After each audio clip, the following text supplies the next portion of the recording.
திமுக நிர்வாகிகள் ஏராளமானோர் அதிமுகவில் இணைந்தனர். பொதுச் செயலாளர் எடப்பாடி கே பழனிசாமி முன்னிலையில் அதிமுகவில் தங்களை இணைத்துக் கொண்டனர்.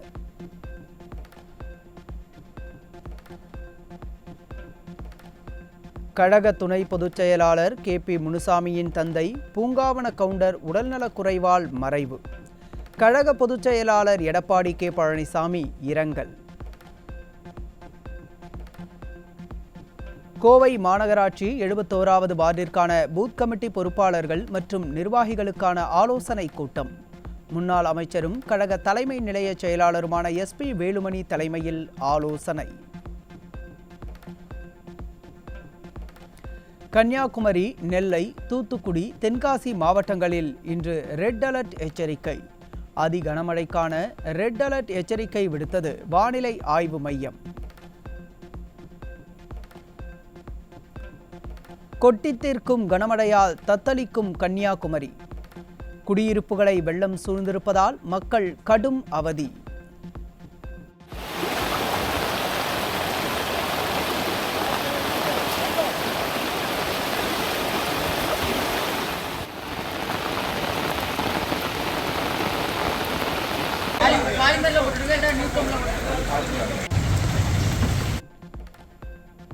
கனமழையால் காட்டாற்று வெள்ளத்தில் மூழ்கிய கோதையார் தரைப்பாலம். பேருந்து சேவை நிறுத்தப்பட்டதால் கிராமங்களுக்கு போக்குவரத்து துண்டிப்பு.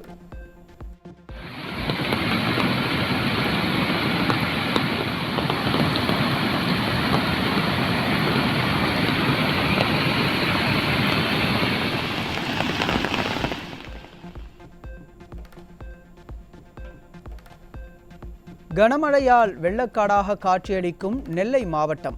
அம்பாசமுத்திரம், ஏர்வாடி, திருக்குறுங்குடி, நாங்குநேரி பகுதிகளை மழைநீர் சூழ்ந்ததால் மக்கள் வீடுகளில் முடக்கம்.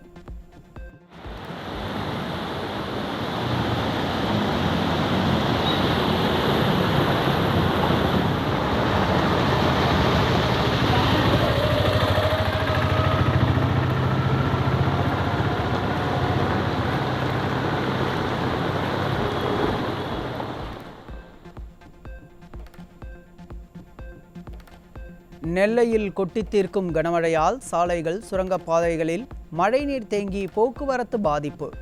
ஏர்வாடியில் மழைநீருடன் கழிவுநீரும் கலந்து குடியிருப்பு பகுதியில் தேங்கியதால் சுகாதார சீர்கேடு. தூத்துக்குடி மாவட்டம் சாத்தான்குளத்தில் சாலைகளில் 3 அடி உயரத்திற்கு பெருக்கெடுத்து ஓடும் வெள்ளம். குடியிருப்பு பகுதிகளை மழைநீர் சூழ்ந்ததால் மக்கள் அவதி.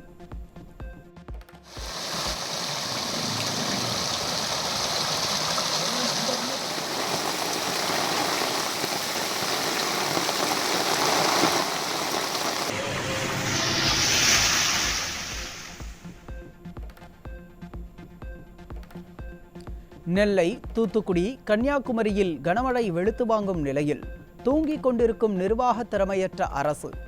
சென்னை வெள்ளத்தால் பாடம் கற்றும் தென் மாவட்டங்களில் கனமழை முன்னெச்சரிக்கை நடவடிக்கைகளை எடுக்காமல் விடியா அரசு அலட்சியம். சென்னை எண்ணூரில் மீனவர்கள் சாலை மறியல் போராட்டம். கடலில் கச்சா எண்ணெய் கலந்ததால் வாழ்வாதாரம் பாதிக்கப்பட்ட நிலையில் ஆட்சியாளர்கள் கண்டுகொள்ளவில்லை என புகார்.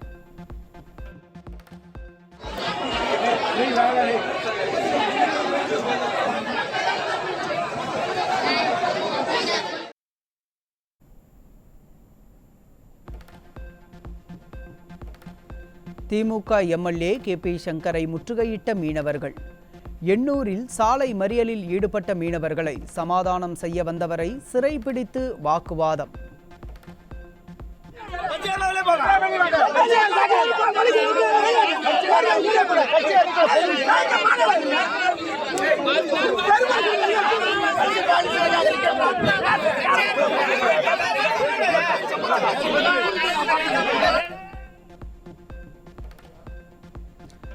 விடியா அரசு வழங்கும் வெறும் 6000 ரூபாய் வெள்ள நிவாரணத் தொகையை பெற அலைக்கழிக்கப்படும் மக்கள். டோக்கன் வாங்க அலைந்த மக்கள் தற்போது நிவாரணத் தொகை பெற ரேஷன் கடைகளில் கால் கடுக்க காத்திருக்கும் அவலம். வெள்ளத்தால் கடுமையாக பாதிக்கப்பட்டவர்களுக்கு நிவாரணத் தொகை இல்லை என கூறியதால் மக்கள் வாக்குவாதம். 3 நாட்களாக அலைந்து திரிந்த நிலையில் ஏதேதோ காரணங்களை சொல்லி நிராகரிப்பதாக புகார்.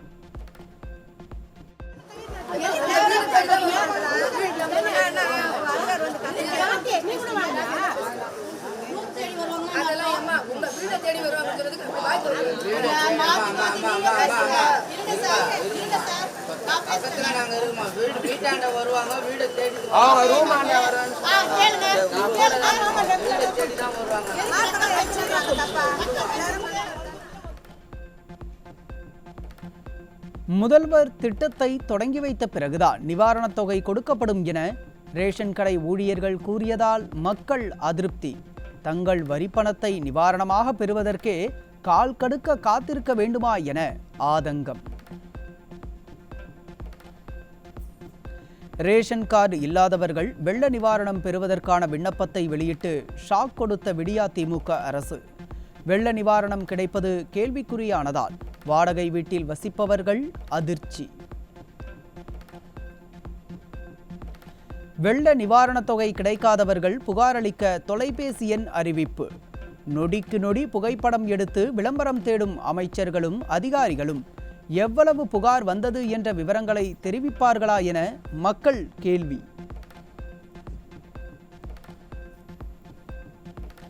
விடியா அரசு வழங்கும் வெறும் 6000 ரூபாய்க்கு படாத பாடுபடும் மக்கள். ட்விட்டரில் ட்ரெண்டாகும் 6000 ரூபாய் அவலம் ஹேஷ்டேக்.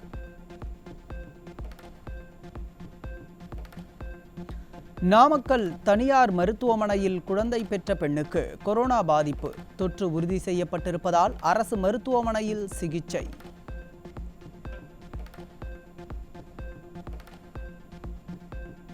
தமிழ்நாட்டில் மெல்ல மெல்ல அதிகரிக்கும் கொரோனா பாதிப்பு.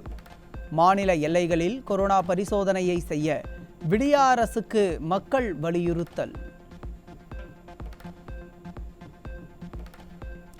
திருச்சியிலிருந்து சிங்கப்பூருக்கு சென்றவருக்கு புதிய வகை கொரோனா வைரஸ் பாதிப்பு. கொரோனா தடுப்பு நடவடிக்கைகளை விடியா திமுக அரசு முடுக்கிவிட வேண்டும் என பொதுமக்கள் கோரிக்கை. கேரளாவை சேர்ந்த 79 வயது பெண்ணுக்கு கொரோனாவின் புதிய வகை வைரஸ் தொற்று பாதிப்பு. புதிய கொரோனா பாதிப்பு அதிகரிப்பால் பல்வேறு நாடுகளில் முன்னெச்சரிக்கை நடவடிக்கைகள் தீவிரம். குறைந்த விலைக்கு தரமான துவரம் பருப்பு இந்தியாவில் கிடைக்கும் போது மக்கள் விரும்பாத கனடா பருப்பை அதிக விலைக்கு வாங்க விடியா திமுக அரசு முடிவு. விவசாயிகள் வயிற்றில் அடித்து கமிஷனுக்காக விடியா அரசின் அதிகாரிகள் கனடா பருப்பு கொள்முதலுக்கு டெண்டர் கோரியுள்ளதாக விவசாயிகள் குற்றச்சாட்டு. சேலத்தில் உள்ள பிரபல மாடர்ன் தியேட்டர்ஸுக்கு சொந்தமான இடத்தை கருணாநிதிக்கு சிலை வைப்பதற்காக அபகரிக்க முயன்ற விவகாரம். எக்ஸ் வலைதளத்தில் 2வது நாளாக செல்ஃபி எடு ஆட்டைய போடு ஹேஷ்டேக் ட்ரெண்டாகி வருகிறது. சென்னையில் நடைபெற இருந்த கார் பந்தயத்திற்கு தடை கோரிய வழக்கில் தீர்ப்பு ஒத்திவைப்பு எதிரொலி. வாரிசு அமைச்சரின் விளையாட்டுத்துறை 8 கோடி ரூபாய் மக்கள் வரிப்பணத்தை வீணடித்த அவலம். தேர்தல் வாக்குறுதியை நிறைவேற்றாத விடியா திமுக அரசை கண்டித்து திட்டமிட்டபடி டிசம்பர் 28ஆம் தேதி சென்னை கோட்டை முற்றுகை போராட்டம். 5 லட்சம் பேர் பங்கேற்பார்கள் என ஜாக்டோ ஜியோ அறிவிப்பு.